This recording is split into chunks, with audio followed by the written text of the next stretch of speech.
Trump announces Board of Peace members. American leaders dominate executive board.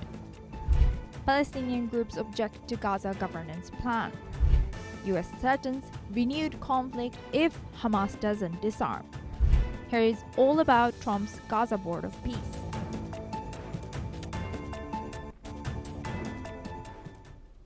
Hello, I'm Kriti Mehta and you're watching another episode of Explained with me.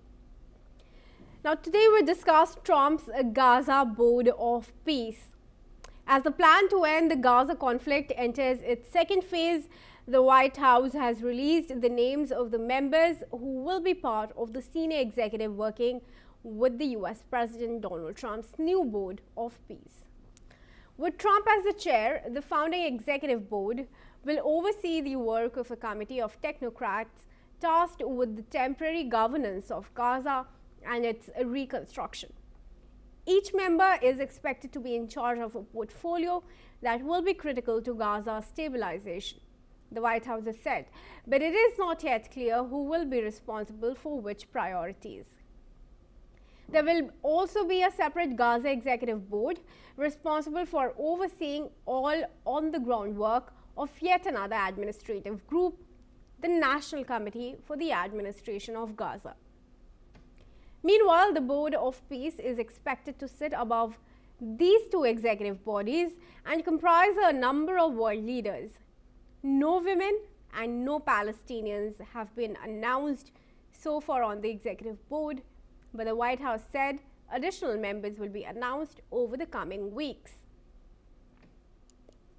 So who is on the executive board? Former UK Prime Minister Tony Blair had long been talked about as a potential member of Trump's Board of Peace, with the US President confirming back in September 2025 that he had expressed an interest in joining the body. The former Labour Party leader was the UK Prime Minister from 1997 to 2007 and took the country into the Iraq War in 2003, a decision which means some may view his presence on the board as controversial.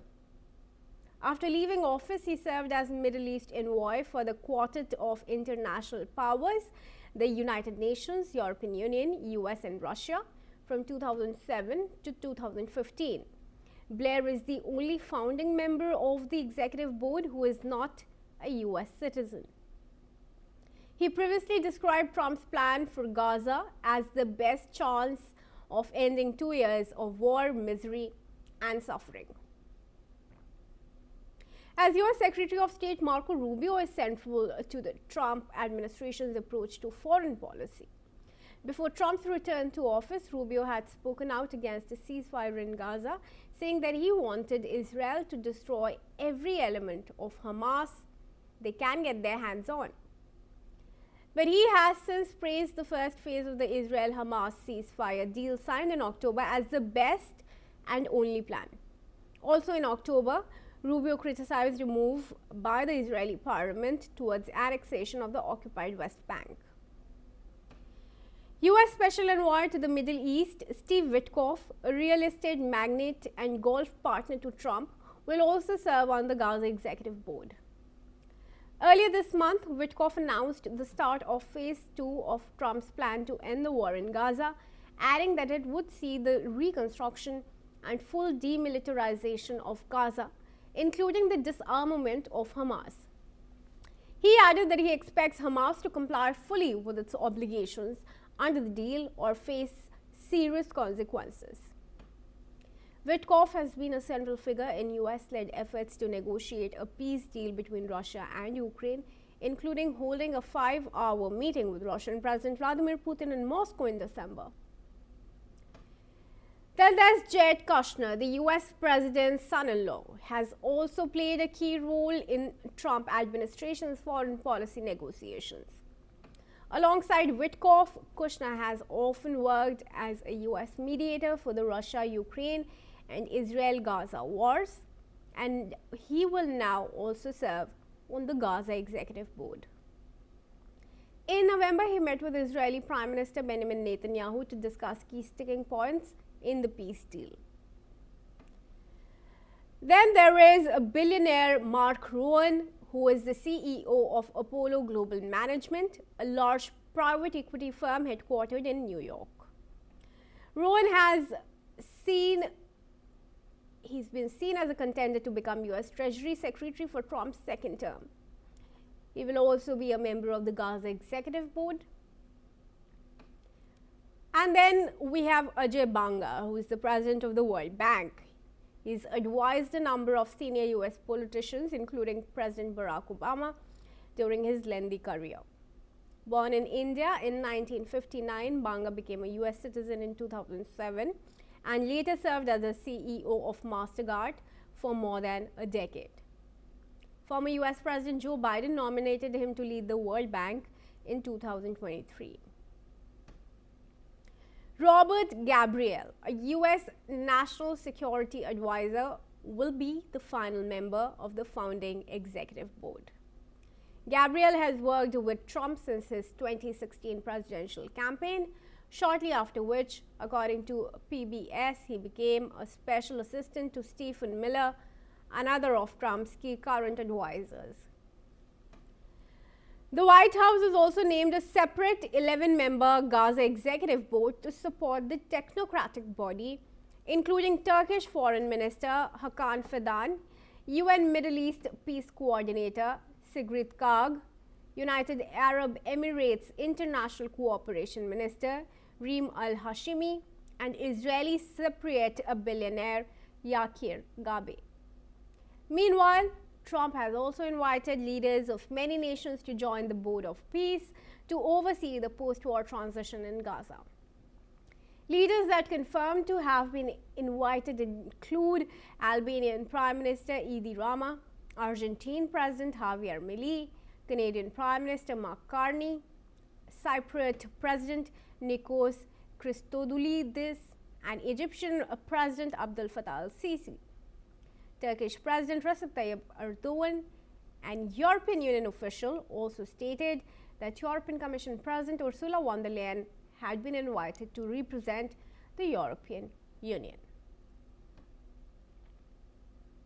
Now, Israel has objected to the US announcement of members of the so-called Board of Peace, executive board appointed to lead the post-war Gaza. Meanwhile, the Palestinian militant group Islamic Jihad has criticized the composition of the board, saying it served Israel's interests. Now, it is not clear how the international force would ensure that Gaza is demilitarized. Hamas has not disbanded its battalions of armed fighters and has long regarded giving up all its weapons as tantamount to surrender, with armed struggle against Israel a crucial part of its ideology. Recently, Trump threatened Hamas with a renewed conflict if they did not disarm. The overwhelmingly American presence on the Board of Peace and the US military leadership of the international peacekeeping force that will occupy the Gaza Strip reflects Trump's strong hand in overseeing the ceasefire agreement and reconstruction plan for Gaza, the terms of which were largely dictated by his administration.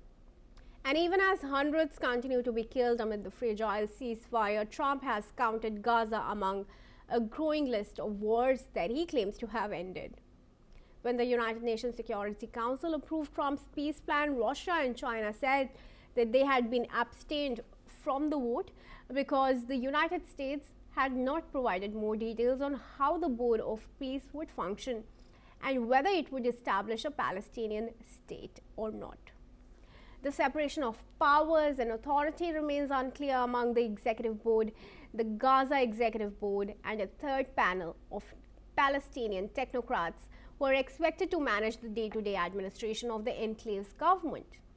And the relationship between the three authorities, one dominated by Americans, a larger council with a broader international roster, and a third composed of Palestinians, is likely to be fraught with tensions over how exactly Gaza should be governed and rebuilt.